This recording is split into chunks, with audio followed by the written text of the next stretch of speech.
Hey, it's Aaron the Metal Theologian. Taking an extra second because the beginning seems to get cut off all the time. So, I'm going to show a couple records that I've been listening to, which are mostly metal. And then I'm going to show my Chrome records. And it's kind of, this is fucking so funny. I'm going to show my Chrome records. This is kind of inspired by Vinyl Richie, who showed a couple of Helios Creed records in his last video. So that kind of got me going on the Chrome kick. Sorry, I got distracted for a second.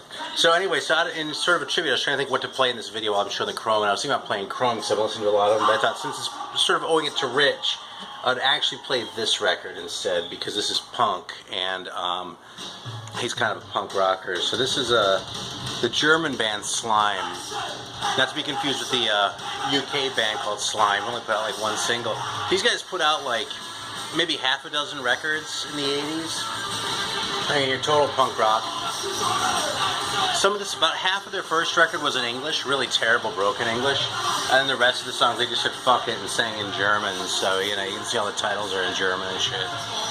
I like Hey Punk. Yeah, that's the next one. And Todd. What? Oh, that means death. Toad. Todd. Yeah. Or Disco, though. That's pretty good. Yeah, that one's in German, though. Alright, so anyway, we kind of have a little special treat today. I was surprised to see this. Actually, Spencer and my wife kind of brought this back as a little bit of a, I don't know, VCLT. So tonight we're actually busting out a Crystal Pepsi, and you'll note that they actually like reproduced that old logo on there. Look at that shit. It's pretty amazing. I mean, not with the ball and shit, but like the way the word crystal and that looks. So I've actually never had this before. Because back in the 80s, I wouldn't drink anything but Coke. So I don't even know why the hell this like exists, to tell you the truth. But it actually says on here, partially produced with genetic engineering.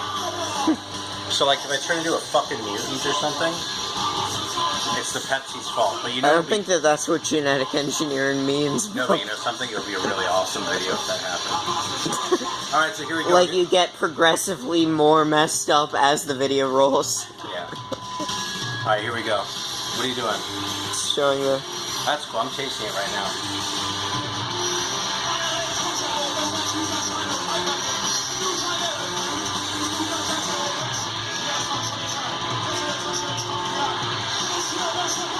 That's weird. It kind of tastes like a cross between Pepsi and Alka-Seltzer.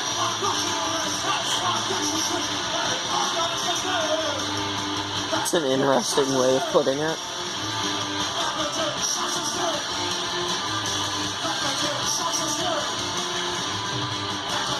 I think it's supposed to be like a lemon lime thing or something, but it kind of has like a very faint hint of like Pepsi, which maybe is just the sugar, and like my palate's going, when it says Pepsi, so my palate's going, okay, this is going to taste like a Pepsi. But like, it kind of has like this weird sort of, it's like maybe they like took like Perrier and used that as their water, you know, as a carbonated water, but I mean, you know for sure they didn't do that, so. I don't know. I still don't know what to make of this. Seriously, this is my third or fourth sip. I don't know if I like it or not. Can you open mine? Mm-hmm. Thank you. I'm busy holding the camera.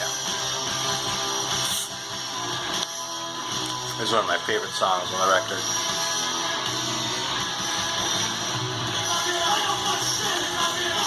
Cool.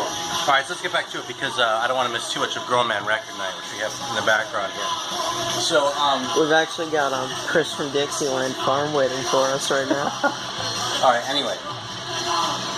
So, alright, so let's talk about a couple metal records here. So I busted this one out. It's been a while. And this is a very good thrash record. It's not the greatest thing of all time. You like the Crystal Pepsi? It's really interesting because you get like the lemon lime, like you were saying, but you also kind of have like the caramely taste from Pepsi. Yeah, okay, so it's not just me. No, I think the lemon lime thing is what I was sort of pegging as Alka-Seltzer, because Alka-Seltzer is kind of lemon lime too, if you think about it. If you think about it in like a really fucked up way. And like you're kind of a moron. It says lemon lime on the front of it, bub. On this? No, on the Alka-Seltzer tablets. It's citric acid. Well, I'll stand by what I'm saying. Okay, so anyway, Sadist. This is their second record. I don't have the first one. I could use it though. This is a really good record. Not incredible. But you know, it's honest to God Bay Area thrash. Wow, 1990. It's actually even later than I thought. So yeah, cool record though. Got this in the wild once upon a time, and it was a fun listen. This one I liked a lot. This one actually, it's funny. I listened to this one right after I listened to Man of War. Okay, so make sure I'm like not too close on this shit. So I love this record. This one took a while to grow on me. Like Hail to England, I immediately thought was brilliant. This one's a little bit more sort of punky, not so much as far as the songwriting or the delivery, but just sort of the spirit of it. You know, there are more songs about like riding motorcycles and shit. So anyway, this one took me longer to get into, but I love this record. So anyway, I listened to this, fucking loved every minute of it, and right afterwards put on this Ivory Tiger record, which I'm showing because came up in conversation with Mibber not too long ago, and Greeno. So this is the 4-track Ivory Tiger EP. And this thing, it's funny, this is a really cool record. The songs aren't like incredible, but they're very good. But this thing sort of vibed out in a similar sort of way as the Man of War record, listening to it right on the heels of that. So I don't want to say listen to this because it sounds like Man of War, because I'm setting you up for disappointment then. It is kind of its own thing, but it kind of has that kind of sort of a little bit epic feel and like, you know, straight ahead heavy metal, and it's a really cool record. It's really kind of underrated as like those old private pressings go. Like people like freak out over bands like Hammer On and shit, and I like that stuff just fine, but for my money, this is much heavier.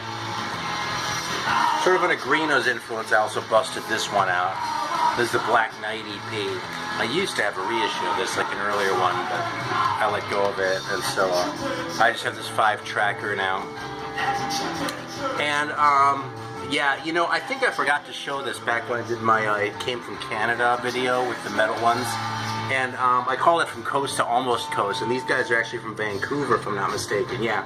So I actually would have had Coast to Coast, but I kind of fucked up, so there we go. Great cover, though. Really cool record. Took me a couple listens to really get into. This is one of those bands. Okay, last time I was slagging Shelter and talking about like a woman singer who sounds like a guitar player's girlfriend. This singer's a woman. She does not sound like that. She sounds like a no shit, honest to God, like heavy metal singer, and it's good, you know what I mean? So, yeah, the Scream Queen. One of the songs is sung by the bass player, but awesome record. Alright, so let's get into Chrome. I'm just going to sort of whip through these kind of, without really sorting them out all that much. Oh, you know something, there's one more metal record too. This is actually the first Darkness record. This is Death Squad, and this is my copy of it. I got it just like this. It's a test pressing that I just found in a shop like this. And it's a cool record. It's a German thrash record. I've been kind of sampling around to try and like get to know some of the German thrash that I missed, that I should know about, like bands like Paradox and bands like that. If I'm not mistaken, Scott's a pretty big Paradox fan, Scott Waters.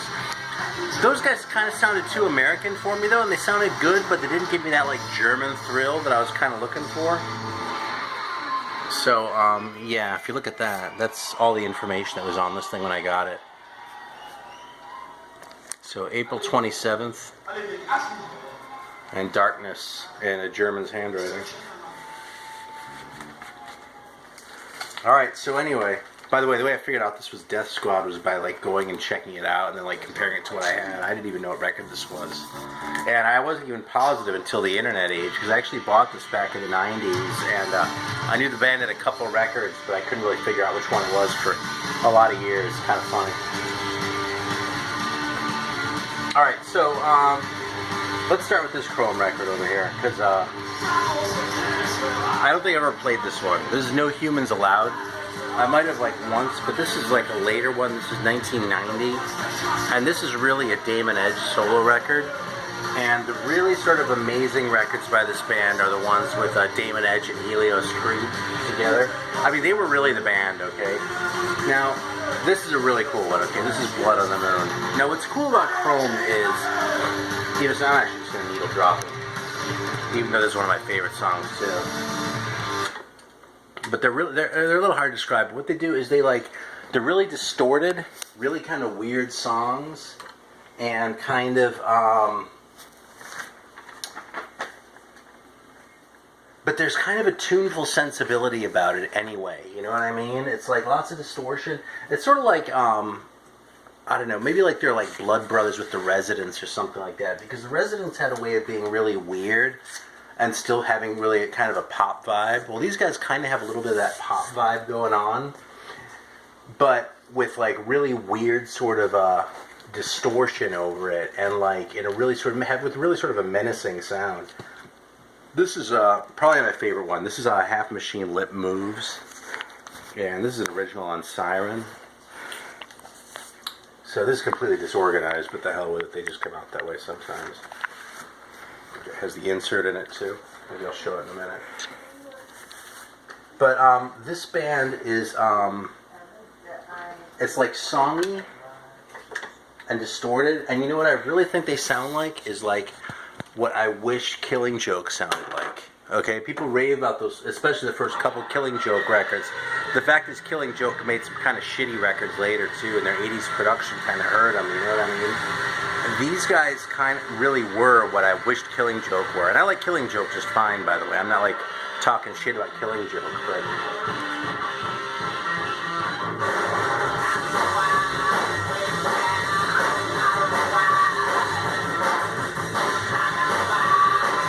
you know, it's like jagged and distorted, but kind of has a hook anyway.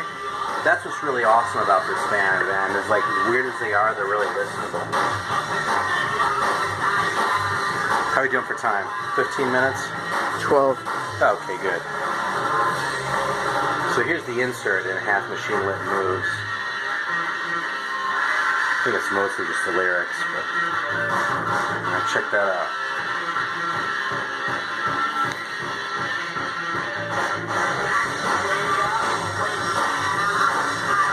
I actually got into this band because I discovered Prong, which is funny. I still have my Prong records, but I'm not a huge fan. But the first record of theirs that I got was their Third from the Sun 12-inch, and I figured out that was a Chrome cover. So one day I was at my local record shop, and they had this, which to this day is probably my other favorite, with Half Machine Lip Moves, and I had to grab it.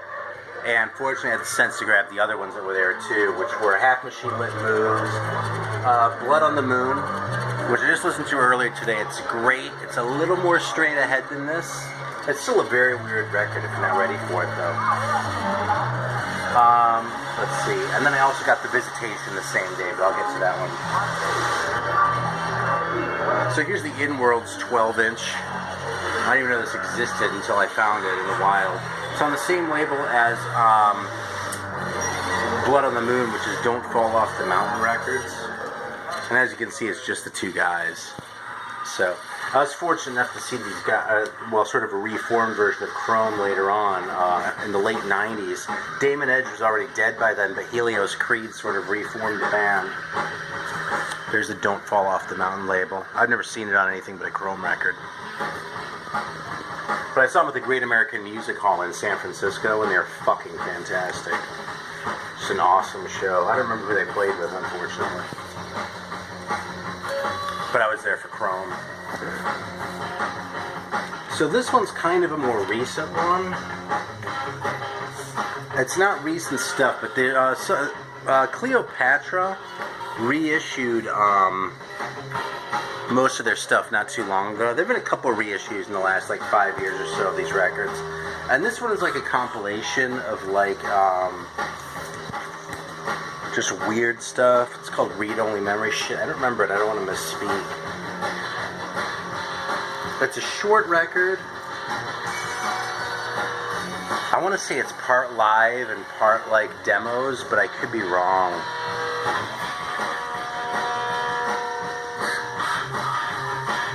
Nah, fuck it. You know something? It is what it is. This is a really cool one. It's the classic lineup. I don't know if this came out back in the day or not, but I was glad to see this thing. This is another album that I got when I was living in San Francisco. This is Red Exposure. And this one's actually on Beggar's Banquet.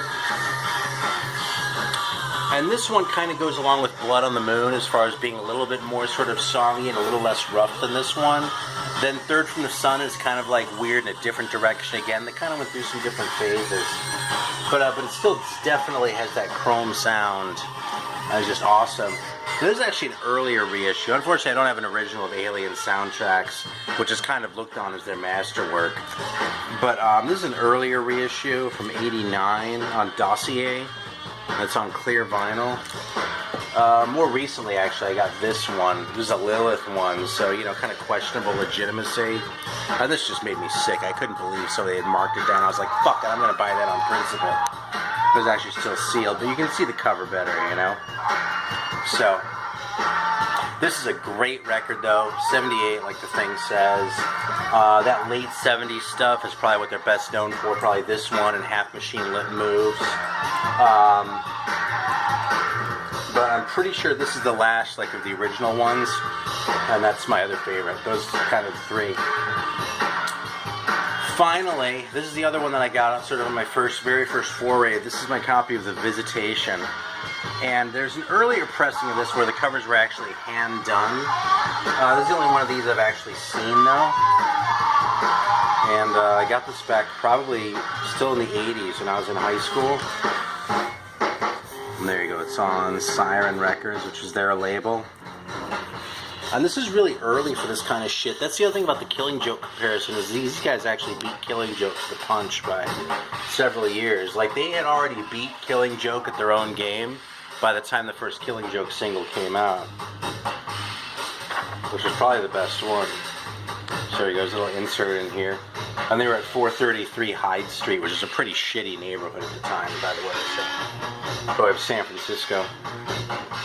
It's funny, one of these other records has a different San Francisco address. It's a block away from where I live, which wasn't the best part of town when I lived there, but it was a better part of town than 433 Hyde in the mid-70s. So, Post or Pacific? Post. Yeah. We were on the 700 block of Post, and the address in Blood on the Moon is the 600 block of Post Street. So, anyway, so there's a little personal recollection about San Francisco. I'm going to give this thing one more chance, and I think we're going to wind it up. I'll let you listen to this for a second. I'm swigging. The Alka-Seltzer Pepsi. I'm still not sure what to make of this. I genuinely don't know what to make of this. I'm going to finish it. It's not bad. I'm not sure if I would drink this again or not. Well, okay, I would definitely drink it again. If I were at your house and you were like, hey man, you want a Crystal Pepsi? I'd say, sure man, thanks, give it to me. I'll drink it right now. Okay, but would I go out and buy a 6-pack of this? Not so sure, still figuring it out. So, thanks for watching. That's it for today, and I hope you got a couple laughs. I almost just dropped the phone there. Yeah, I saw. Are you good? Yeah.